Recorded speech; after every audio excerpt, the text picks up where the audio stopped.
کہ حضرت میرے اولاد نہیں ہو رہی ہے تو کوئی وظیفہ بتا دیجیے۔ انہوں نے کہا کہ اکثر الاستغفار، کثرت سے استغفار کا وظیفہ پڑھو۔ وہ چلا گیا، دوسرا آدمی آیا، اس نے کہا میرے نرینہ اولاد نہیں، یعنی بیٹا نہیں ہے، ان کو بھی یہی وظیفہ بتایا، کثرت سے استغفار پڑھو۔ ایک آدمی آیا کہ ہمارے علاقے میں بارش نہیں ہو رہی ہے، اس کے لیے کوئی وظیفہ بتا دیجئے، دعا بتا دیجئے، کہا استغفار کرو۔ دیا ہے ما ارسلنا من رسول الا لیطاع باذن اللہ، اللہ کے حکم سے، اللہ کی اجازت سے رسول کی بھی بات مانی جائے۔ تو رسول کا فرمان، رسول کی حدیث، رسول کی ہدایت، رسول کی تعلیم کو بھی اسی طرح مانا جائے گا جس طرح قرآن کی بات کو مانا جاتا ہے۔ اور اگر کوئی صحیح احادیث میں آنے والے کسی حکم، کسی فیصلے، کسی بات، کسی ہدایت کا انکار کر دیتا ہے نا، یہ بھی کفر کا سبب ہے، وہ آدمی اسلام کے دائرے سے نکل جاتا ہے۔ تو اللہ اعوذ باللہ من الشیطان الرجیم، بسم اللہ الرحمن الرحیم۔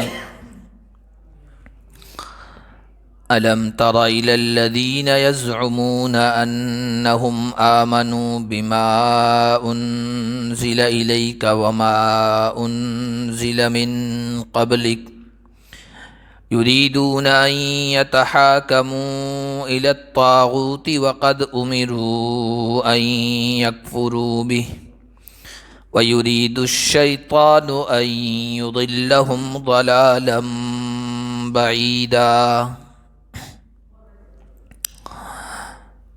آج کے درس کا آغاز ہم اللہ کے فضل و کرم سے سورہ نساء کی آیت نمبر 59 سے کر رہے ہیں۔ اس سے پہلے جو آیتیں گزری ہیں ان میں یہودیوں کو، اہل کتاب کو یہ کہا گیا تھا کہ امانت والوں کے سپرد کر دو، اور جب لوگوں کے درمیان فیصلے کرو تو انصاف کے ساتھ فیصلے کرو۔ آج جو آیت پڑھی ہے اس میں بھی اس طرح کے واقعے کی طرف اشارہ ہے۔ اللہ کے نبی صلی اللہ علیہ وسلم کے زمانے میں ایک یہودی اور منافق کے درمیان کسی مسئلے میں جھگڑا ہو گیا۔ اب اس جھگڑے میں فیصلہ کون کرے، معاملہ کون طے کرے؟ یہودی کا یہ کہنا تھا کہ محمد کے پاس چلیں، اس لیے کہ یہودیوں کو بھی یہ پتہ تھا کہ محمد بے لاگ فیصلہ کرتے، کسی کی بیجا طرفداری، جانبداری نہیں کرتے ہیں، کسی کا بیجا ساتھ نہیں دیتے ہیں، جو فیصلہ صحیح ہوگا، سٹیک ہوگا وہی کریں۔ لیکن جو منافق تھا، ظاہر میں اپنے آپ کو مسلمان کہنے والا لیکن اندر سے وہ کافر تھا، اس کا یہ اصرار تھا کہ یہودیوں کا جو بڑا سردار ہے اور اسلام و مسلمان دشمنی میں بہت مشہور معروف نام تھا، کعب بن اشرف یہودی، اس کے پاس جایا جائے۔ اور اس کو یہ امید تھی کہ چونکہ وہ لوگ پیسے کی وجہ سے، کسی لالچ کی وجہ سے جانبداری کریں گے، طرفداری کریں گے، اس وجہ سے۔ لیکن آخرکار یہودی کا اصرار غالب آیا، نبی پاک صلی اللہ علیہ وسلم کی خدمت میں حاضر ہوئے اور سارا معاملہ پیش کیا۔ نبی پاک صلی اللہ علیہ وسلم نے فیصلہ یہودی کے حق میں دیا۔ منافق کو یہ پسند نہیں آیا، تو منافق یہ سوچنے لگا کہ کفر کے معاملے میں، یہودیوں کے معاملے میں، اسلام دشمنوں کے معاملے میں عمر بہت کٹر ہے، میں ظاہر میں مسلمان ہوں تو میرا ساتھ دیں گے، اس کے خلاف فیصلہ کریں گے۔ تو اس نے یہودی کو مجبور کیا کہ چلو عمر کے پاس چلتے۔ اس کو لے کر حضرت عمر رضی اللہ تعالیٰ عنہ کی خدمت میں وہ گیا اور حضرت عمر کو ساری کارگزاری سنائی کہ اس طرح ہم پہلے حضور کے پاس بھی، یعنی محمد کے پاس بھی جا چکے ہیں۔ تو حضرت عمر رضی اللہ تعالیٰ عنہ نے کہا، دروازے کے پاس کہ تم دونوں یہیں کھڑے رہو، میں آتا ہوں، ابھی فیصلہ کرتا ہوں۔ حضرت عمر رضی اللہ تعالیٰ عنہ گھر کے اندر گئے اور چادر میں تلوار چھپا کے لے آئے اور منافق کی گردن اڑا دی، اور کہا کہ جو اللہ اور اس کے رسول کے فیصلے پر راضی نہ ہو، عمر کے ہاں اس کے لیے یہی فیصلہ ہے۔ جب تلوار سے گردن اڑا دی تو منافق کے جو گھر والے تھے وہ اللہ کے نبی صلی اللہ علیہ وسلم کی خدمت میں آئے عمر کے خلاف مقدمہ لے کے کہ عمر نے تو بیجا قتل کر دیا ہے، ایسا اسے نہیں کرنا چاہیے تھا۔ تو اس موقع پر یہ آیتیں اتری ہے اور اس میں ان کی پول کھول دی گئی، منافق کی اور اس سے کے جو متعلق لوگ تھے جو خامخواہ اس کا ساتھ دے رہے تھے۔ تو حضرت عمر رضی اللہ تعالیٰ عنہ کے حق میں یہ آیتیں اتری ہے جس کے بارے میں ابھی ہم پڑھیں گے۔ اللہ نے فرمایا کیا آپ نے نہیں دیکھا ان لوگوں کو جو دعویٰ یہ کرتے ہیں کہ وہ ایمان لے آئے اس پر جو آپ کی طرف اتارا گیا ہے اور اس پر جو آپ سے پہلے اتارا گیا ہے، یعنی جو کتابیں آسمانی پہلے ان پر بھی ان کا ایمان ہے، وہ چاہتے ہیں کہ فیصلہ لے جائیں طاغوت کے پاس۔ طاغوت کون ہے؟ طاغوت کا ڈکشنری معنی آپ کو سرکش کے معنی ملے گے، لیکن ہر وہ چیز اللہ کے مقابلے میں جس کو لایا جائے، اللہ کے مقابلے میں جس کے پاس جایا جائے، اور چاہے وہ انسان ہو، چاہے وہ جنات ہو یا کوئی اور چیز ہو، اللہ کو چھوڑ کر اللہ کے مقابلے میں کسی اور کے پاس جایا جائے اور حلال حرام جائز ناجائز کا فیصلہ اس کے حوالے کر دیا جائے۔ وہ جس چیز کو چاہے جائز قرار دے، جس چیز کو چاہے ناجائز، جس کو چاہے حلال، جس کو چاہے حرام کر دے، اس کو طاغوت کہتے ہیں۔ یہ کوئی بھی ہو سکتا ہے۔ تو جو طاغوت کے پاس جاتے ہیں، وقد امروا ان یکفروا به، حالانکہ انہیں یہ حکم دیا گیا اللہ کی طرف سے کہ اس کا انکار کریں، لیکن پھر بھی اللہ اور اس کے رسول کو چھوڑ کر ایسے لوگوں کے پاس فیصلے کے لیے جاتے ہیں۔ وَيُرِيدُ الشَّيْطَانُ أَن يُضِلَّهُمْ ضَلَالًا بَعِيدًا، اور شیطان یہ چاہتا ہے کہ انہیں دور گمراہی میں مبتلا کر دے۔ وَإِذَا قِيلَ لَهُمْ، اور جب ان سے یہ کہا جاتا ہے، جن کا یہ دعویٰ ہے کہ ہم اس کتاب پر بھی ایمان رکھتے ہیں، پہلی کتابوں پر بھی۔ عام طور پر منافق کون تھے؟ منافق یہودی تھے، زیادہ تعداد منافقوں کی یہودی تھی، یعنی پہلے یہودی تھے، بعد میں اپنے آپ کو مسلمان ظاہر کرنے لگے۔ تو پہلے آسمانی کتابوں پر بھی ان کا ایمان تھا، اب قرآن پر بھی ایمان کے دعوے دار بنے۔ جب ان سے یہ کہا جاتا ہے اللہ نے جو کچھ اتارا ہے اور رسول اس کی طرف آؤ، رسول کی طرف آؤ، تو منافقوں کو آپ دیکھیں گے یسدون عنک صدودا، وہ کنی کاٹتے ہیں، وہ اعراض کرتے ہیں، دور بھاگتے ہیں اور کسی اور کے پاس فیصلہ لے جاتے ہیں۔ فَكَيْفَ إِذَا أَصَابَتْهُم مُّصِيبَةٌ بِمَا قَدَّمَتْ أَيْدِيهِمْ، تو پھر کیسا ہوتا ہے جب ان پر کوئی مصیبت آ جاتی ہے اپنے کرتوتوں کی وجہ سے۔ ثُمَّ جَاءُوكَ يَحْلِفُونَ بِاللَّهِ، پھر وہ آپ کے پاس آتے ہیں قسم کھاتے ہوئے اللہ کی کہ ہم نہیں چاہ رہے تھے مگر اچھا برتاؤ اور توفیق، آپس میں صلح و برتاؤ، صلح والا برتاؤ، آپس میں ہم آہنگی۔ یعنی حضرت عمر رضی اللہ تعالیٰ عنہ کے خلاف جب حضور کے پاس گئے نا کہ عمر نے اس طرح ہمارے آدمی کو قتل کر دیا ہے، حالانکہ عمر کے پاس ہم اس لیے گئے تھے کہ عمر صلح صفائی کرا دیں، عمر آپس میں میل ملاپ کرا دیں اور کوئی راستہ نکالیں، حالانکہ اس لیے نہیں گئے تھے منافق حضرت عمر کے پاس، وہ تو چاہ رہے تھے کہ ہمارے حق میں عمر فیصلہ کریں۔ تو جب ان کی پول کھول دی جاتی ہے، حقیقت کھول دی جاتی ہے اور ساری چیزیں سامنے آ جاتی ہے، تو پھر کہتے ہیں ہم تو اس لیے گئے تھے ان کے پاس کہ اچھا سلوک کریں، آپس میں میل ملاپ کرا دیں، صلح کرا دیں، لیکن اللہ تعالیٰ نے حقیقت کھول دی۔ حضرت عمر رضی اللہ تعالیٰ عنہ کے حق میں آیات اتری، اولئک الذین یعلم اللہ ما فی قلوبہم، اللہ فرما رہے ہیں ان کے دلوں میں جو کچھ ہے اللہ اچھی طریقے سے جانتا ہے۔ یہ تو دوغلا پن اختیار کیے ہوئے تھے، حضور کے فیصلے پر راضی ہونا چاہیے تھا۔ ان کا تو مزاج یہ ہے کہ ان کے مفادات جب تک نہ ٹکرائیں تب تک کہتے ہم اللہ اور اس کے رسول کی بات ماننے والے ہیں، اور جب مفادات ٹکرا جاتے ہیں اور ان کے مزاج و طبیعت کے خلاف کوئی فیصلہ ہوتا ہے تو پھر یہ اندر سے راضی نہیں ہوتے ہیں۔ اللہ ان کے دلوں کی باتوں کو جانتا ہے۔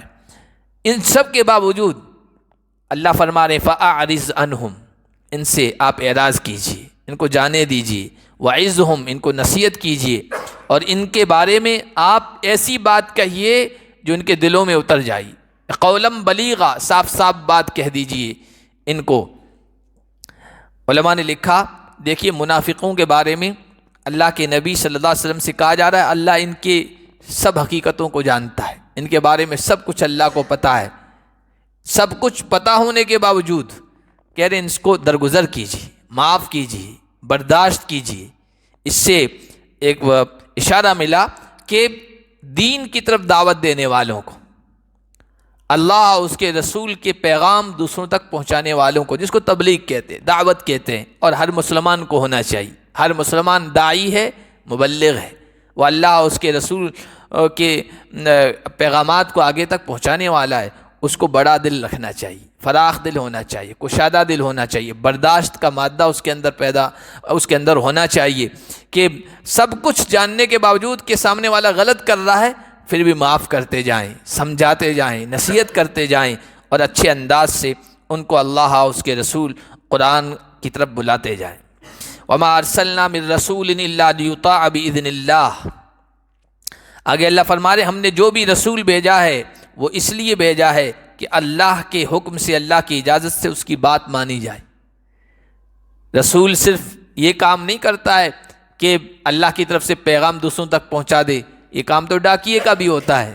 رسول صرف ڈاکیا پوسٹ مین تھوڑی ہے، اللہ کا پیغام دوسروں تک پہنچا دیا بس نہیں، اللہ کے رسول کی بات مانی جائے، اطاعت کی جائے، وہ جو فیصلہ کر دیں اس پر راضی ہوا جائے، خوش ہوا جائے، اور اس پر مطمئن ہو کر اس پر عمل کیا جائے، اس کو تسلیم کیا جائے۔ علماء نے لکھا اس آیت سے معلوم ہوا کہ بہت سارے لوگ پہلے زمانے میں بھی تھے، آج بھی ہیں، جو کہتے ہیں الحکم الا للہ، بس حکم صرف اللہ کا چلے گا، یعنی قرآن میں جو آ گیا وہی ہم مانیں گے، حدیث میں آیا ہے وہ نہیں مانیں گے، کیونکہ حدیث تو رسول کی بات ہے، رسول کا فرمان ہے۔ تو اس آیت میں صاف کر دیا گیا ہے کہ نہیں، اللہ نے رسول کی اطاعت کا حکم دیا ہے۔ ما ارسلنا من رسول الا لیطاع باذن اللہ، اللہ کے حکم سے، اللہ کی اجازت سے رسول کی بھی بات مانی جائے۔ تو رسول کا فرمان، رسول کی حدیث، رسول کی ہدایت، رسول کی تعلیم کو بھی اسی طرح مانا جائے گا جس طرح قرآن کی بات کو مانا جاتا ہے۔ اور اگر کوئی صحیح احادیث میں آنے والے کسی حکم، کسی فیصلے، کسی بات، کسی ہدایت کا انکار کر دیتا ہے نا، یہ بھی کفر کا سبب ہے، وہ آدمی اسلام کے دائرے سے نکل جاتا ہے۔ تو اللہ کے رسول کی اطاعت اللہ کی اطاعت ہے۔ وَلَوْ أَنَّهُمْ إِذ ظَّلَمُوا أَنفُسَهُمْ جَاءُوكَ فَاسْتَغْفَرُوا اللَّهَ۔ آگے اللہ نے فرمایا جب انہوں نے اپنے اوپر ظلم کیا، اللہ کے رسول کی بات نہ ماننا یہ اپنے اوپر ظلم کرنا ہے۔ اللہ کے رسول نے فیصلہ کیا، انہوں نے نہیں مانا، عمر کے پاس چلے گئے۔ اگر انہوں نے جب اپنے اوپر ظلم کیا تھا آتے اللہ کے نبی کے پاس، اور آتے اس انداز سے کہ ان کے دلوں میں ندامت ہوتی، شرمندگی ہوتی، ہم سے صحیح نہیں ہوا ہے، ہم کو اللہ کے رسول کے فیصلوں کو مان لینا چاہیے تھا، کسی اور کے پاس نہیں جانا چاہیے تھا۔ فاستغفر اللہ، اللہ کے نبی آپ کے پاس یہ لوگ آتے اور اللہ سے مغفرت طلب کرتے، استغفار کرتے، اور رسول بھی ان کے لیے استغفار کرتا، خود بھی استغفار کا مطلب اپنے گناہوں کی معافی، اپنے گناہوں کی بخشش اور اللہ سے معافی طلب کرنا۔ نبی بھی مغفرت کی دعا کرتا اور یہ بھی مغفرت کی دعا کرتے، تو اللہ کو یہ توبہ قبول کرنے والا رحم دل پاتے، رحم کرنے والا پاتے، مہربان پاتے، لیکن انہوں نے ایسا نہیں کیا۔ استغفار کا یہاں خاص طور پر ذکر آیا ہے۔ استغفار یعنی اللہ سے اپنے گناہوں کی بخشش طلب کرنا، معافی طلب کرنا، مغفرت مانگنا، اس کی بہت تاثیر ہے، اس کے بہت سارے فائدے ہیں۔ اللہ کے نبی صلی اللہ علیہ وسلم نے ارشاد فرمایا من لزم الاستغفار جعل اللہ له من كل ضیق مخرجا ومن كل ہم فرجا ورزقه من حیث لا يحتسب۔ جو آدمی استغفار کا پابند ہو جاتا ہے، استغفار صبح شام اللہ سے مانگتا رہتا ہے، مغفرت طلب کرتا رہتا ہے، استغفر اللہ استغفر اللہ استغفر اللہ الذی لا الہ الا هو الحی القیوم، مختلف کلمات ہیں، ان سے اللہ سے مسلسل مانگتا رہتا ہے، استغفار کا پابند ہو جاتا ہے۔ لازمہ کے معنی آتے ہیں روٹین بنا لے اپنا، روزانہ اللہ سے مغفرت طلب کرے، مسلسل مانگتا رہے، استغفار کے کلمات پڑھتا رہے، تو ہر طرح کے غم، ٹینشن، پریشانی سے اللہ تعالیٰ اسے نجات دے دیتا ہے، اور ہر مشکل سے، تنگی سے، مصیبت سے نکلنے کا راستہ بنا دیتا ہے، اور ایسی جگہ سے اسے رزق دیتا ہے کہ اس کے وہم و گمان میں بھی نہیں ہوتا ہے کہ یہ اللہ تعالیٰ نے رزق روزی کا فیصلہ کس طریقے سے کہہ دیا، یہ روزی کا کون سا راستہ اللہ تعالیٰ نے کھول دیا، میں تو سوچ بھی نہیں سکتا تھا۔ یہ استغفار کے فوائد ہیں۔ اللہ تعالیٰ کا عذاب ٹل جاتا ہے، یہ تو قرآن میں آیا ہے وَمَا كَانَ اللَّهُ مُعَذِّبَهُمْ وَهُمْ يَسْتَغْفِرُونَ۔ جو قوم استغفار کرتی رہتی ہے اللہ انہیں عذاب نہیں دے گا، اللہ کے عذاب سے وہ محفوظ رہیں گے۔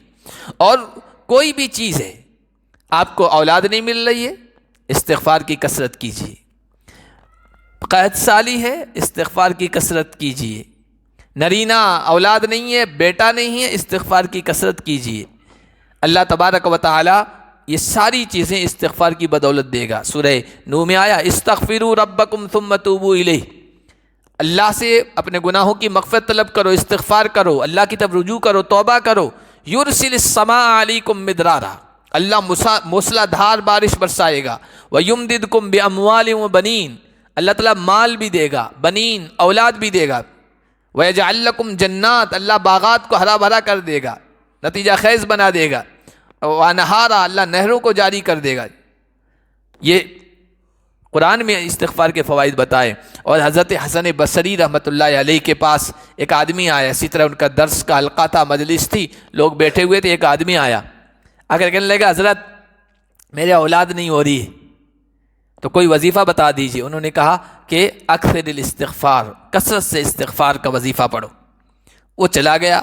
دوسرا آدمی آیا، اس نے کہا میری نرینہ اولاد نہیں، یعنی بیٹا نہیں ہے، ان کو بھی یہی وظیفہ بتایا، کثرت سے استغفار پڑھو۔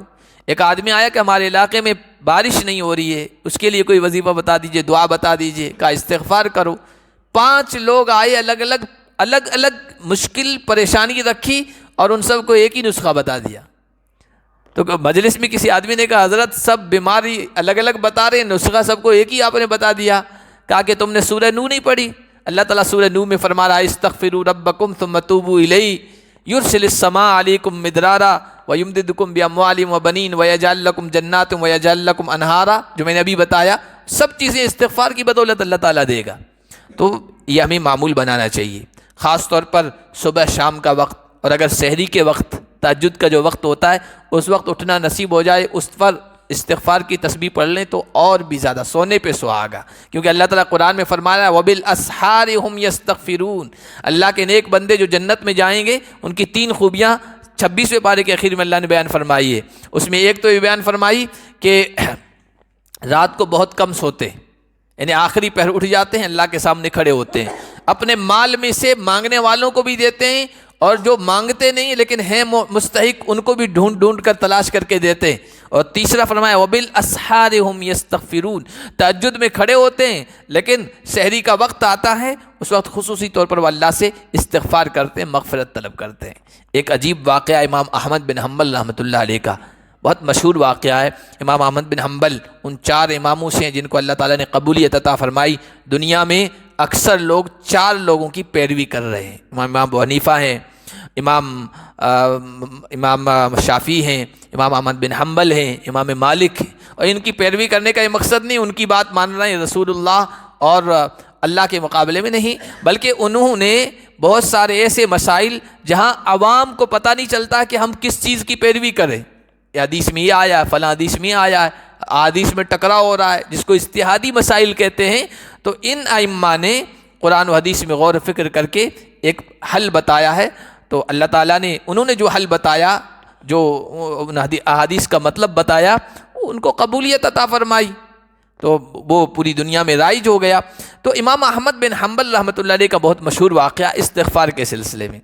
امام احمد بن حنبل مشہور آدمی تھے، آج کل کا زمانہ تو تھا نہیں کہ مشہور آدمی ہوتا ہے وہ وائرل ہو جاتا ہے تو جہاں کہیں بھی جائے لوگ کہتے ہیں ہم نے آپ کو دیکھا تھا، آپ کا ویڈیو دیکھا تھا، آپ کی فلاں چیز دیکھی تھی۔ ایسا زمانہ تھا نہیں، تھے مشہور آدمی، چرچا تو تھا لیکن لوگوں نے دیکھا نہیں تھا۔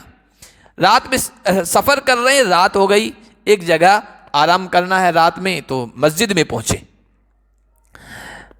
مسجد میں نماز وغیرہ ادا کرنے کے بعد ایک جگہ منتخب کی کہ میں آرام کروں گا۔ تھوڑی دیر میں مسجد کا جو چوکیدار تھا وہ آ گیا اور کہا کہ مسجد میں کسی کو رہنے کی اجازت نہیں، نکل جاؤ یہاں سے۔ حالانکہ مسجد میں مسافر راہگیر رہ سکتا ہے، لیکن بہرحال ان کو کہا کہ یہاں سے نکل جاؤ۔ امام احمد بن حنبل نے کہا میں اجنبی ہوں یا پردیسی ہوں یا کوئی میری جان پہچان کا نہیں، میں شب گزاری کہاں کروں گا، رات میں کہاں رہوں گا، مجھے یہاں رات گزارنے دیا جائے۔ اس نے کہا نہیں، گھسیٹ کر باہر کر دیا امام احمد بن حنبل کو، باہر گیٹ کے پاس لے آیا۔ امام احمد بن حنبل نے کہا چلو تم یہاں بیٹھتے ہو نا، تمہاری قدموں میں رات گزار لوں گا، کہ نہیں نہیں یہاں بالکل اجازت نہیں، تم مسجد سے باہر نکل جاؤ۔ امام احمد بن حنبل وہاں سے باہر نکلے، سامنے دور میں ایک نان بائی تھا، روٹی پکانے والا، بیچنے والا، دیکھا کہ آگ جل رہی ہے تو اس کے پاس پہنچ گئی.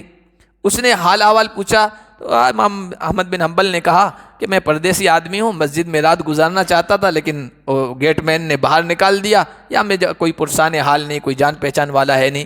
تو اس بیچارے کو رحم آیا, اس نے کہا آپ میرے یہیں رات گزاریں, سردی لگے گی تو آپ یہاں آگ کے پاس تپا لینا, یہاں رات گزارو. امام احمد بن حنبل رحمۃ اللہ علیہ اس نان بائی کے پاس رات گزارنا, وہاں بیٹھے, رات گزاری. انہوں نے مسلسل ایک چیز نوٹ کی کہ وہ آٹا گوندھ رہا تھا, روٹی پکا رہا تھا, مسلسل استغفر اللہ استغفر اللہ, استغفار کی کثرت تھی.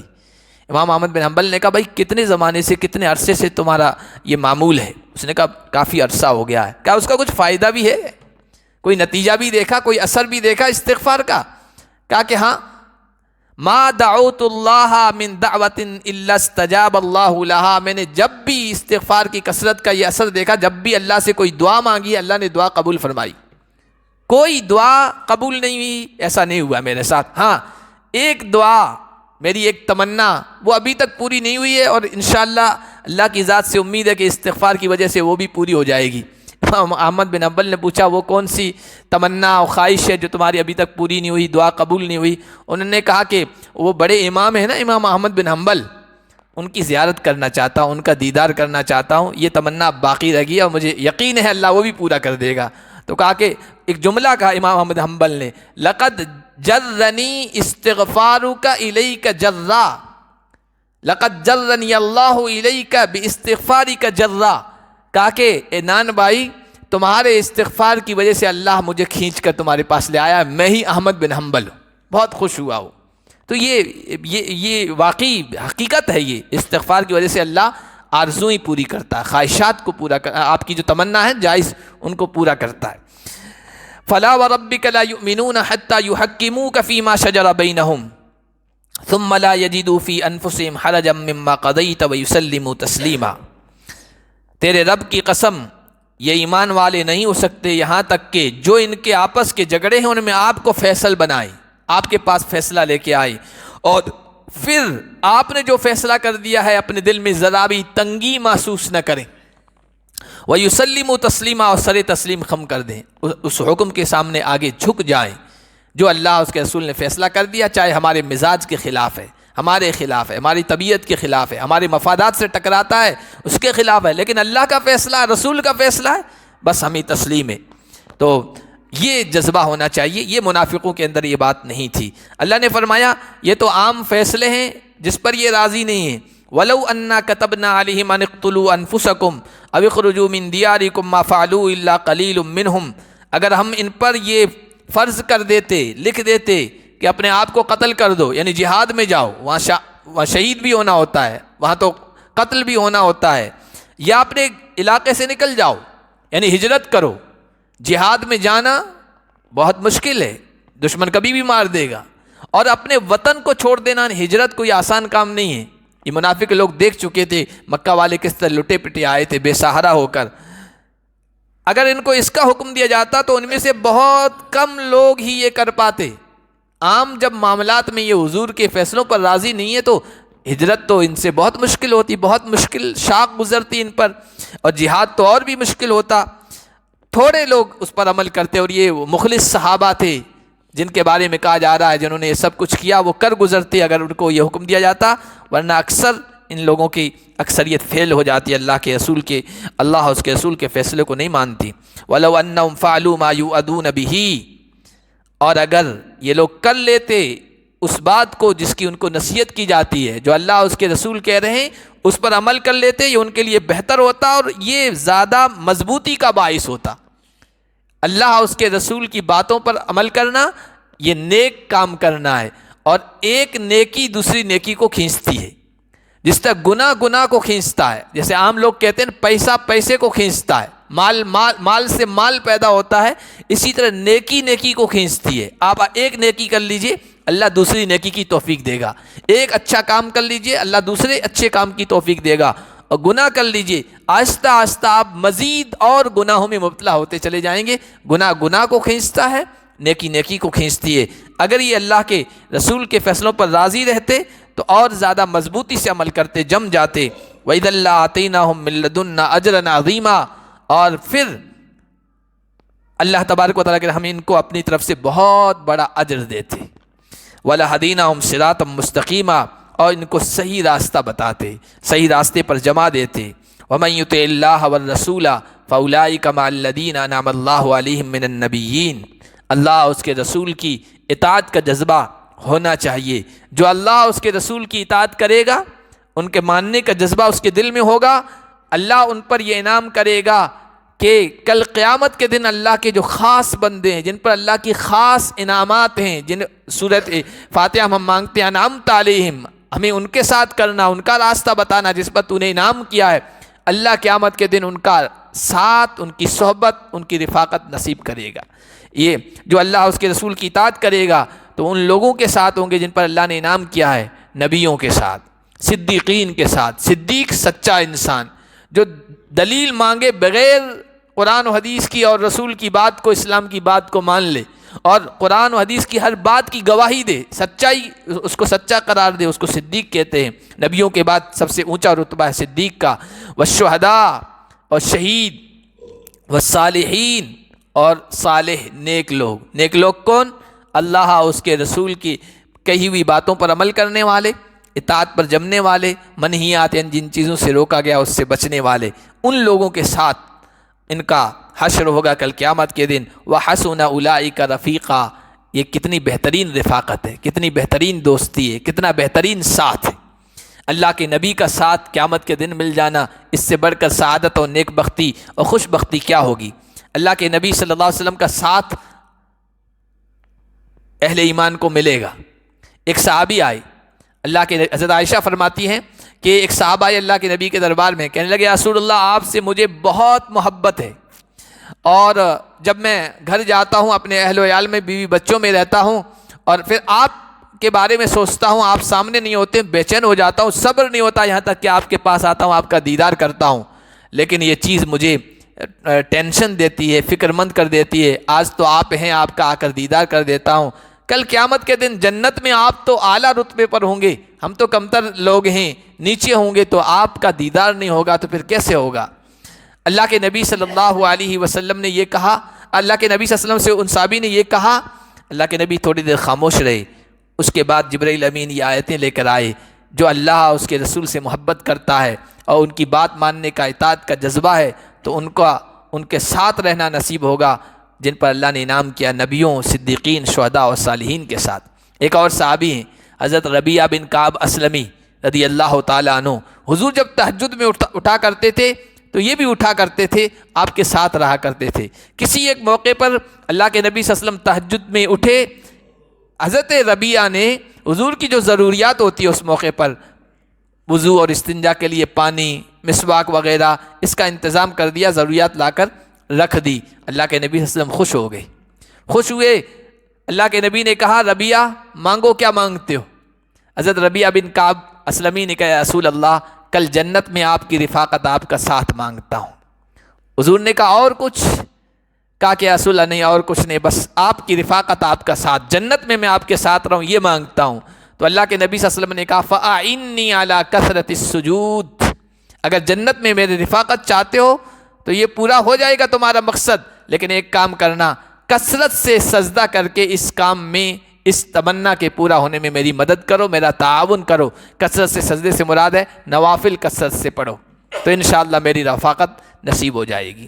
ایک اور صحابی آئے اللہ کے نبی صلی اللہ علیہ وسلم کے پاس، آ کر کہنے لگے یا رسول اللہ میں اس بات کی گواہی دیتا ہوں اللہ ایک ہے، آپ اللہ کے رسول ہیں، 5 وقت نماز کا پانچ وقت نماز کا پابند ہوں، اور روزے رکھتا ہوں، زکوٰۃ ادا کرتا ہوں، تو میرا حشر کیا ہوگا؟ اللہ کے نبی صلی اللہ علیہ وسلم نے کہا کہ جو آدمی یہ کام کرے تو اس کو اللہ کے نبی کا ساتھ کل جنت میں نصیب ہوگا، شرط یہ ہے کہ اپنے والدین کی نافرمانی نہ کرے۔ تو کثرت سے ایسی احادیث آئی ہیں جو اس آیت کی تفسیر کرتی ہیں۔ اللہ نے فرمایا نبیوں، صدیقین، شہیدوں، صالحین کو صالحین کے ساتھ جس کو رفاقت مل جائے، ذالک الفضل من اللہ، یہ اللہ کی بہت بڑی مہربانی ہے، اللہ ہم سب کو نصیب کرے۔ وکفیٰ باللہ علیما، اور اللہ بہتر طریقے سے جانتا ہے کس کا جذبہ ہے اللہ اس کے رسول کی اطاعت کا. سچے دل سے جو یہ چاہتا ہوگا اور جس کے اندر اطاعت اور فرما برداری کا جذبہ ہوگا، اللہ کے لیے کچھ مشکل نہیں ہے ان اچھے لوگوں کی رفاقت نصیب ہونا اور اچھے لوگوں کا ساتھ ملنا. دیکھو آپ کو اچھے سے اچھا کھانا ملا ہوا ہے، اچھے سے اچھے پینے کی چیزیں، لباس پوشاک بہترین ملی ہوئی ہے، اور بہترین رہنے کے لیے جگہ ہے، بنگلہ ہے، کوٹھی ہے، سب کچھ ہے، لیکن آپ کے ساتھ اڑوس پڑوس رہنے والے اچھے لوگ نہیں ہیں، سارا مزہ کرکرا.